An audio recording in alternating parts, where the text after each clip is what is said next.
In today's video, I'm going to show you how to use the sequence function here in Google Sheets.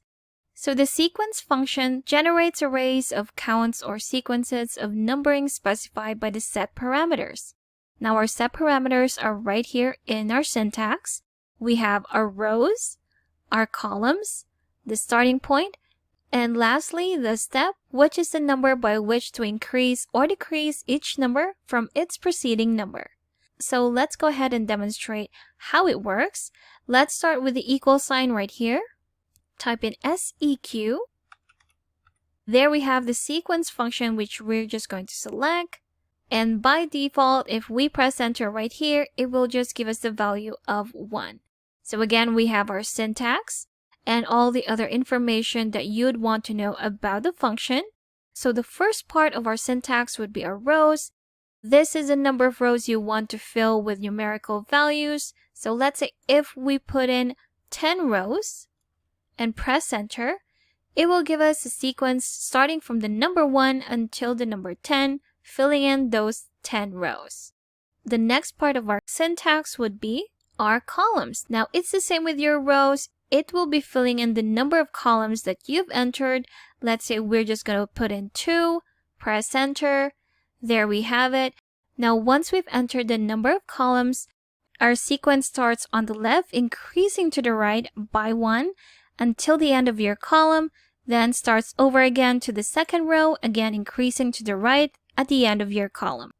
Now for the next part of our syntax, that's going to be our starting point. So if we put in a comma right here, now you can put in any number here depending on what you need. If we put in the number 5 and press enter, it starts with the number 5 increasing by 1 again, going to the right until the end of your column and continuing to the next row and increasing again to the right. And finally, for our step, this is the number by which to increase or decrease each number from its preceding number.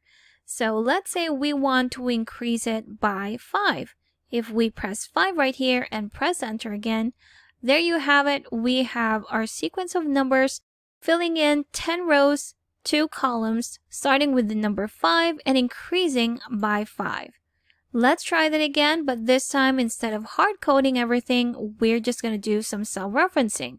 So we're going to input all of these values to these spaces right here. So that's 10, 2, 5, 5, 10 rows, 2 columns, starting with the number 5 and increasing by 5.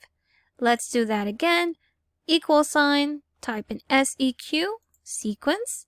So we're going to start with our rows. Select your cell reference for your rows right here, comma, then your columns, comma, your starting point, comma, and your step. Press enter, and you'll still get the same results. So you can do this both ways, hard coding or cell referencing. So by default, all of your sequences are in ascending order. If you want them in descending order, all you have to do is to add the minus sign in your step. So that's -5. If I press enter here, you'll see that everything is in descending order. Let me just change our starting point and put it in 100. If I press enter, there you have it. We have 100, 95, 90, 85. It's decreasing by 5, while this one is increasing by 5. And there you have it. That's how to use the sequence function here in Google Sheets. Thanks for watching. If you found this video helpful, do leave a like and subscribe for more helpful videos. See you on the next one.